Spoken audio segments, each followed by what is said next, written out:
Assalamualaikum warahmatullahi wabarakatuh. Jumpa lagi lor. Pada kesempatan kali ini kita menyimak sebuah video yang kiranya nanti bisa menjadikan polemik dari penasaban Ba'alawi ini bisa segera menemukan titik temu, selesai dengan baik agar tidak berkelanjutan dengan sesuatu hal yang tidak ada kejelasan gitu.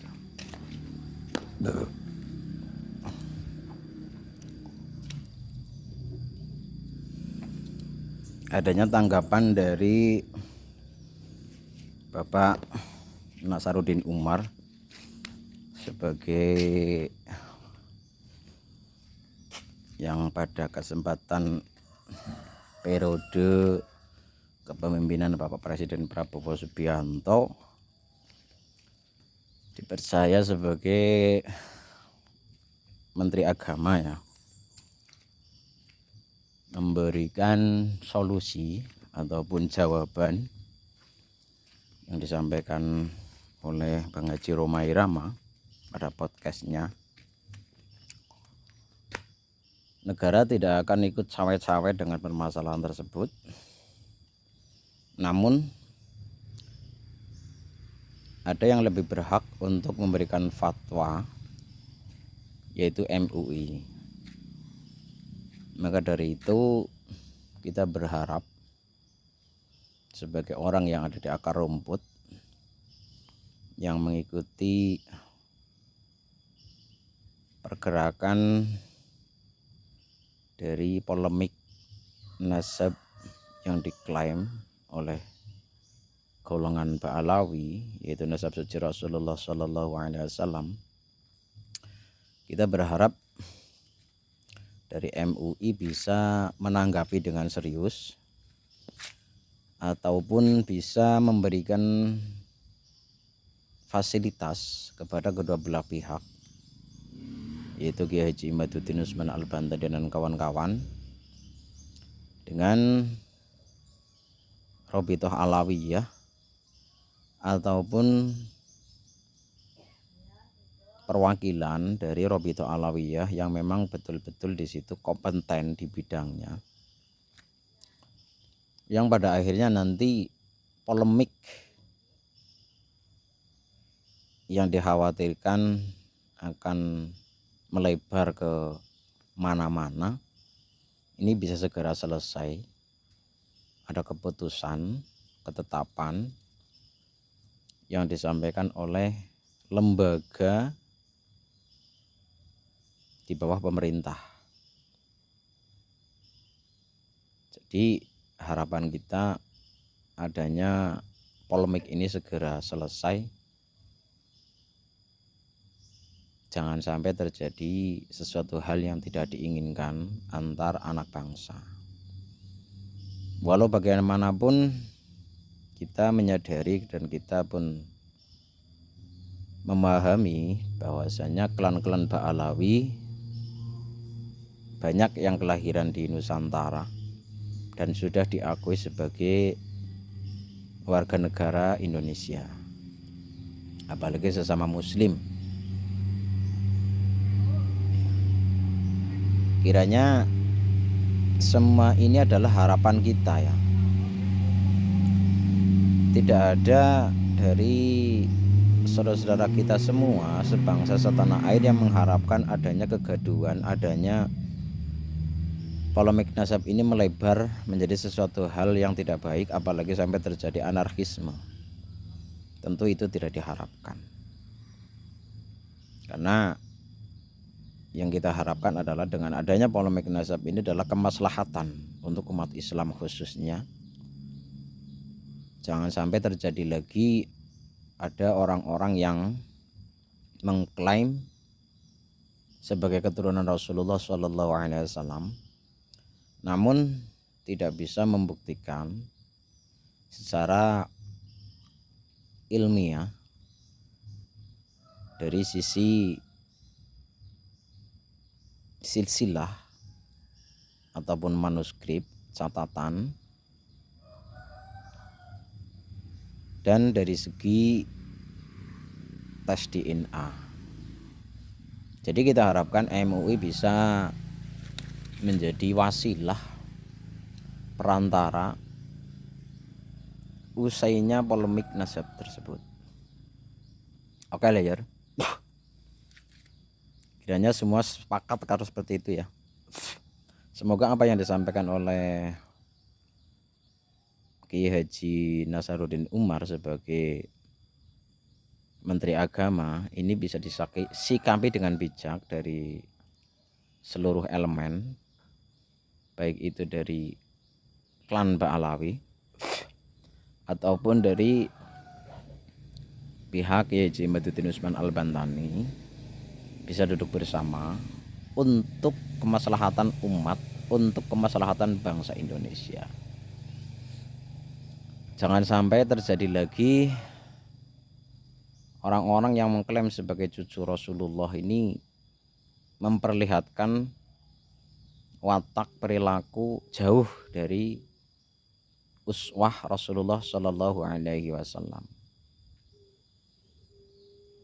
dan tidak terjadi lagi ada pembelokan sejarah bangsa, pembelokan dari hal-hal yang keluar dari real sejarah turun-temurun dari para pejuang-pejuang di Nusantara. Baik Lur, monggo ya kita simak bersama. Nah tentunya Prof mendengar dan tahu ada polemik di Indonesia tentang polemik nasab, tentang polemik nasab Ba'alawi ini. Ini polemik ini sudah berjalan hampir 3 tahun, Prof. Sampai saat ini, menurut saya pemerintah belum hadir untuk memberikan solusi seperti apa penyelesaian daripada konflik nasab ini. Menurut Profesor seperti apa, Prof? Solusinya atau seperti apa? Kita di Indonesia suka membesar-besarkan yang kecil, tapi sebaliknya juga suka mengecilkan sesuatu yang besar. Itu kan nggak fair ya, nggak benar secara agama. Biarkanlah cecak itu cecak, buaya itu buaya. Jadi jangan membuayakan cecak, jangan juga mencecakkan buaya. Bahaya dua-duanya.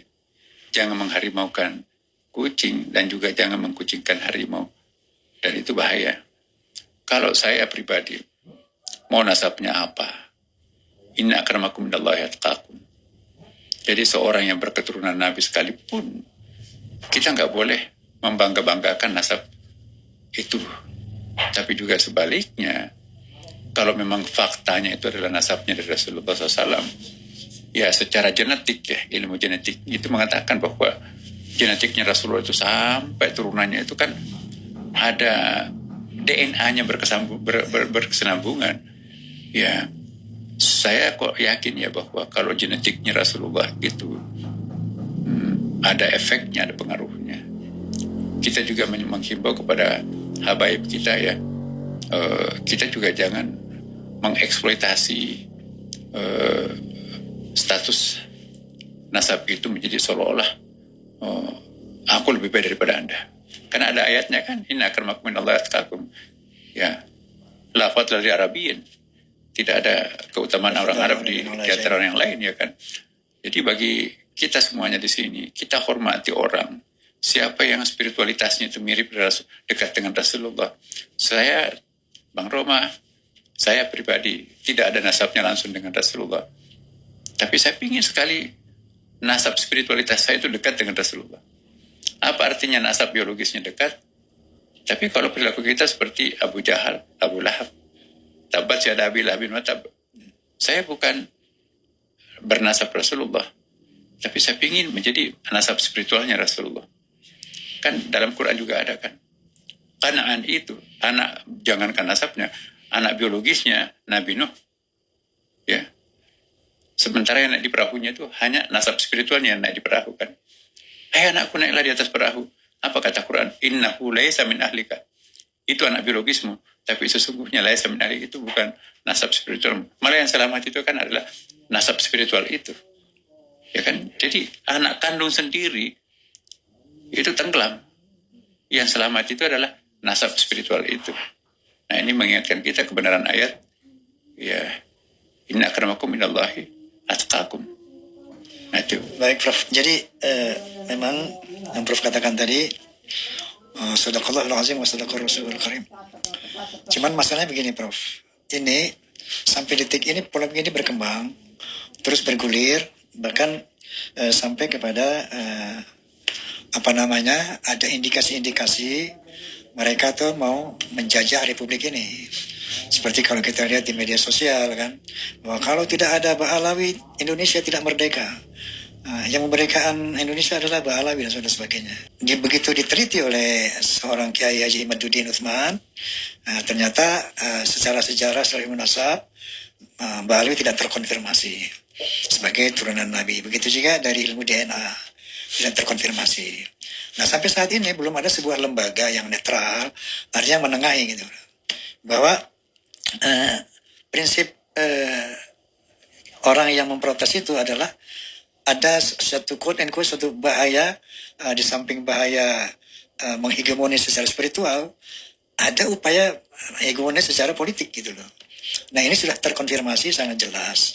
Oleh karena itu di sini diharapkan pemerintah itu hadir ya untuk memberi satu solusi, satu jalan keluar daripada polemik. Kalau enggak ini semakin tegang gitu loh, Prof. Nah, sampai di kalangan PBNU sendiri kan telah terjadi perpecahan yang luar biasa gitu, Prof. Sejarah membuktikan kita ya bahwa semakin berjarak antara umat dengan ajaran agamanya, semakin jatuh kemanusiaan itu. Nah, inilah fungsi kami, Bang Romai. Saya katakan kepada publik, misi Kementerian Agama itu selain misi untuk menjadi WTP wajar tanpa pengecualian, ada kriteria yang sangat penting untuk mengukur keberhasilan Kementerian Agama. Apa itu? Semakin berjarak antara umat dengan ajaran agamanya, semakin gagal Kementerian Agama. Tapi semakin menyatu antara umat dengan ajaran agamanya, maka semakin sukses Kementerian Agama itu. Kalau umat beragama di Indonesia menyatu dengan ajaran agamanya, tidak usah ada polisi, tidak usah ada pintu. Polisinya adalah akidahnya. Ajaran agamanya menjadi pengawal. Itu bukan hak saya. Di sini ada polisi banyak, tapi juga kehilangan juga banyak, ya kan?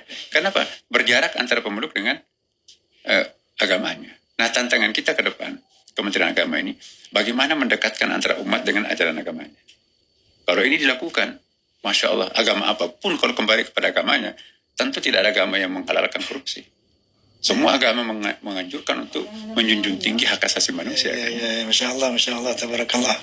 Jadi kira-kira saya sudah menangkap bahwa polemik ini tangkapan saya, Prof. Polemik ini tidak boleh diformalkan kira-kira gitu. Bukan gitu, Prof. Jangan dibawa ke satu hal yang formal. Diformalkan itu nggak boleh. Ya, kalau hemat saya, Bang, kalau pemerintah terlibat, itu bukan memecahkan persoalan, menambah persoalan. Jadi sikap pemerintah dalam satu persoalan, ada kalanya harus terlibat, ada kalanya tidak boleh terlibat. Ya kan? Mencampuri urusan agama, individu masyarakat, itu jangan. Agama punya batasnya, negara punya batasnya. Jadi jangan negara mencampuri urusan privat setiap agama, itu frikit itu. Tapi juga jangan agama masuk ke dapur pemerintahan. Kita kan ada pembagian tugas nih. Memang Islam tidak membedakan, garis demarkasinya nggak ada. Tetapi persepakatan kita di Indonesia ada ulama, ada umara. Di mana tugasnya ulama memberi fatwa? Di mana tugasnya pemerintah merealisasikan fatwa itu? Jangan pemerintah membuat fatwa, tapi sebaliknya jangan ulama yang mengimplementasikan fatwanya sendiri. Ada kaplingnya. Makanya itu kalau pembagian tugas ini kita atur sedemikian rupa, tenang kita. Oke, Lur. Kita telah menyimak yang disampaikan oleh Kiai Haji Nasaruddin Umar. Semoga benar-benar ini